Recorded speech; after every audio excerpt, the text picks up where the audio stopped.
Okay, let's do like a major update on what I'm doing at the cabin. It is extremely cluttered right now because there's about 4 or 5 different projects going on at one time. So I'm just going to try to ease around here and show what I've gotten done. So here is the walls in the living room. This is what I've been working on the last few days, and also the walls in the kitchen. So I just used paneling and put up these strips over the seams. There's the rest of the paneling and insulation under that. I've been doing everything right here. Kitchen, I've got these walls going up with trim. I still haven't exactly decided what I'm going to do yet about the doors. I did this one over here as kind of a test, but I don't know if I'm going to end up doing that or not. I'm just not sure about that yet. Anyway, so the mostly what I've been doing is the walls, because I finally got all the insulation put up, and so that's where I'm at. And now this bathroom here I finished with the outside wall, and then inside, get the light on. This is what I've got. I haven't done the floor yet, but it's just going to be tile. So this is done, and I just framed up around the tubes and wiring from the fan.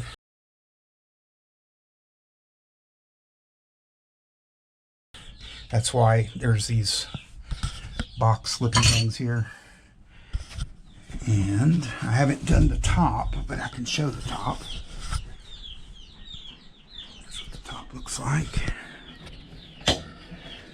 And then in this bathroom, I started getting the walls up. I'll have to do the same thing up here. I'll have to frame in some kind of boxy type thing to hide all that, and then the shower. Okay, so here's where I'm at on this.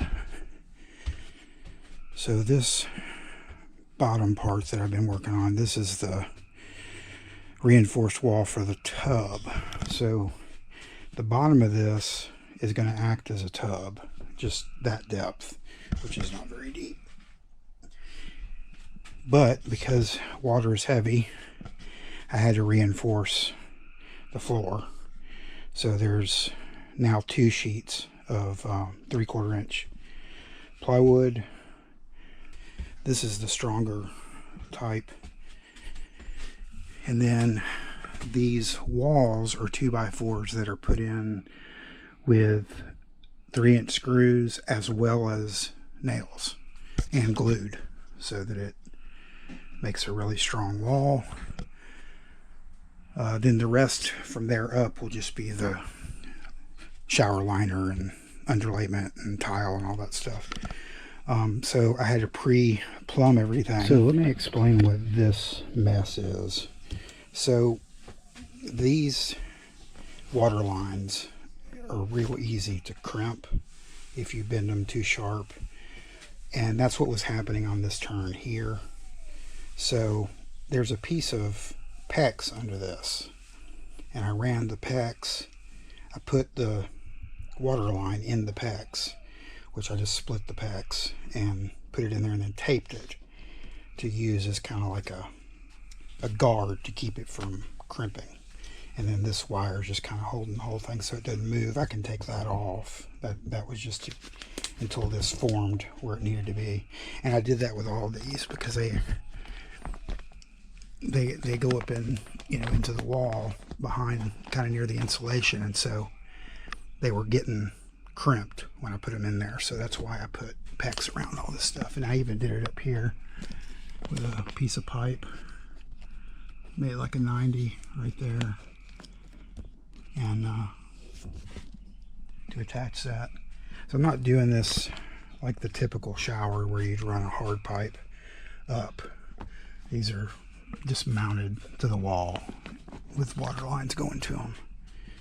So that's the reason for all this tape and stuff, is it's just like a precaution to keep it from crimping on itself. Over here I didn't have to do it as much.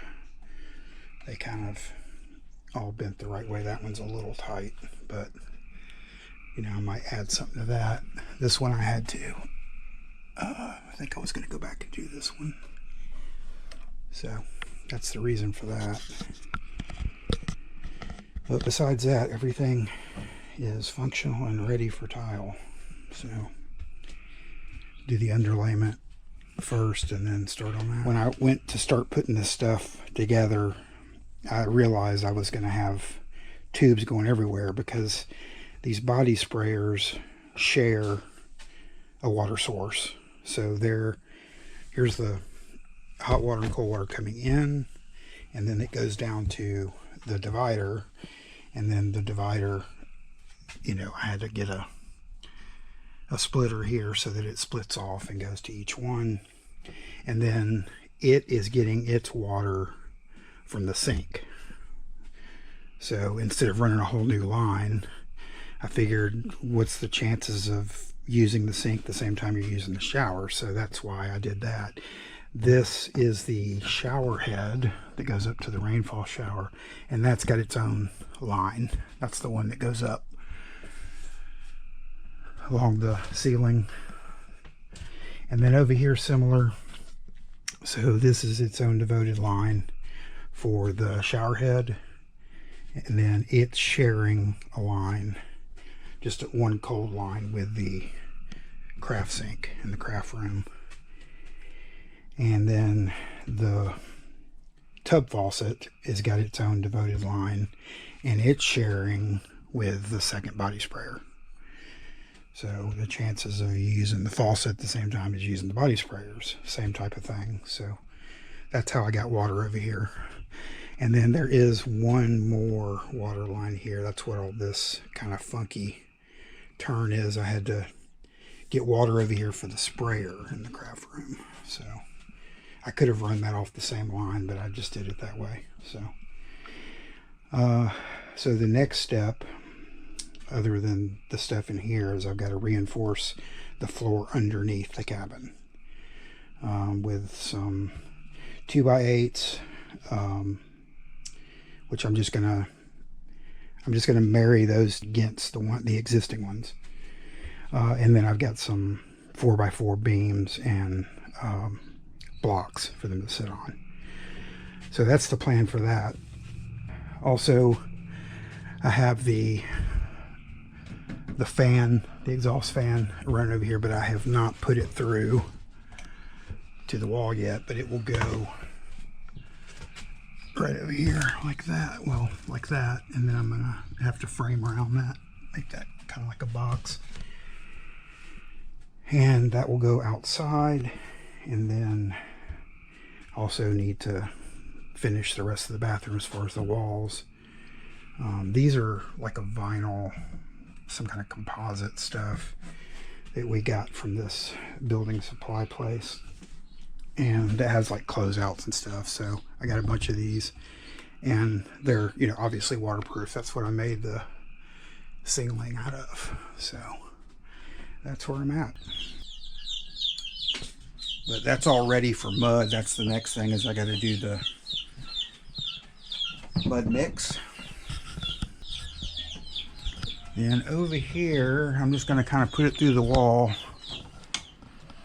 The room that I keep all the tools and stuff in is where all the chicks are right now. So we got some leghorns and Brahmas over there in that first one. This is tuxedo quail. And this is one speckled Sussex hen and one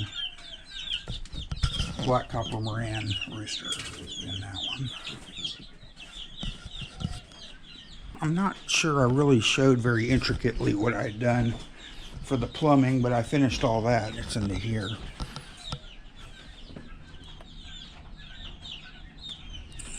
Finally finished all that. So that's where I'm at on construction.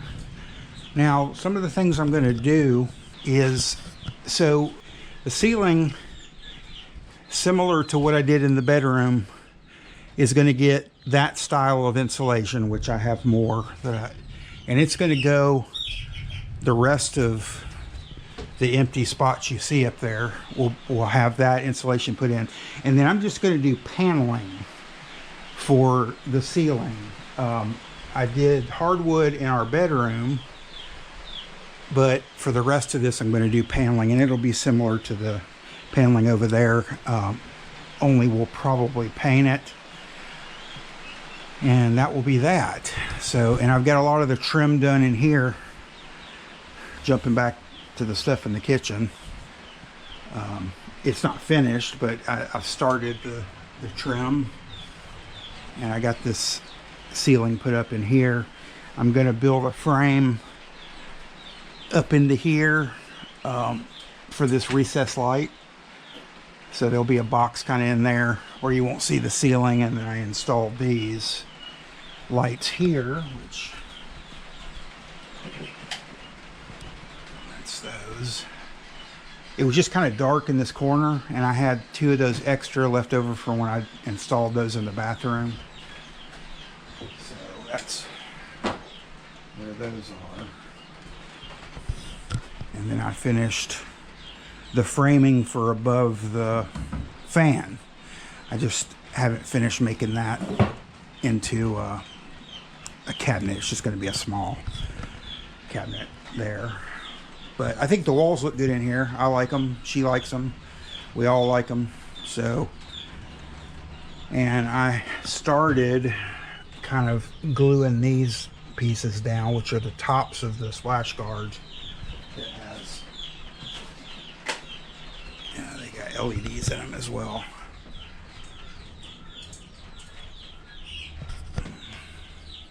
Nicole is growing some wheatgrass for the animals.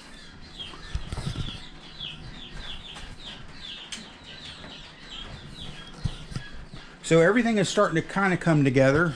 It's still a slow process, but it's getting there. The thing is, I'm doing everything myself. I've had a couple of people I've hired to do things like the fuse box, as you've seen those videos, and the AC, HVAC, and I had somebody come in and do my drains. And really what that was for is I didn't want to get under the cabin.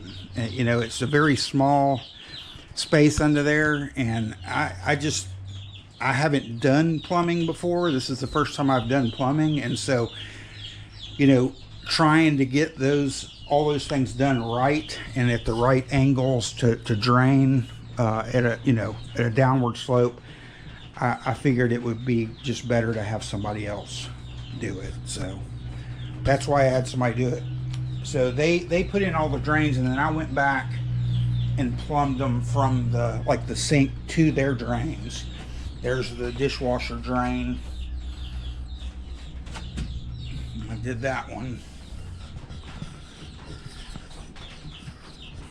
So we have all of the stuff to be able to live in it is done other than the ceiling. Everything is hooked up. The shower is not obviously finished yet, but it's hooked up. So I just need to finish the tiling and all that. These are more tuxedo quail.